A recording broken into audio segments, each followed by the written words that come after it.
नाजरीन, आपको अपडेट करें कराची से, जहां हमारे नुमाइंदा खसूसी जावेद इब्राहिम मंगी के मुताबिक कोरंगी मोबाइल मार्केट के दुकानदारों की जानिब से Korangi Landhi mobile market association की पहली सालगिरह का एहतमाम किया गया और तिलावत कुरान पाक से तकरीब का आगाज किया गया। इस मौका पर मेहमान खसूसी SSP कोरंगी शाहजहान खान ने शिरकत की।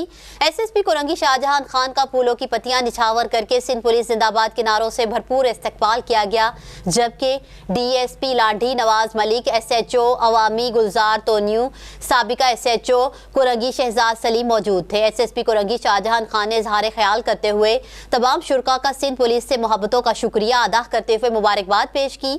SSP कोरंगी शाहजहान खान ने जिला कोरंगी में बिजनेस कम्युनिटी ताजर बरादरी की सिक्योरिटी के हवाले से भरपूर ताउन की यकीन दहानी कराई। बाद अज़ां मोबाइल मार्केट के सदर शेख मोहम्मद अकरम, जनरल सेक्रेटरी शेर खान और इरफान भट्ट ने फूलों का गुलदस्ता पेश किया और Korangi Landhi mobile market association की पहली सालगिरह का केक काटा। आखिर में मोबाइल मार्केट के तमाम ओहदेदारान के तोहफे तोहफ़े पेश किए गए और मेहमानों का शुक्रिया अदा किया गया।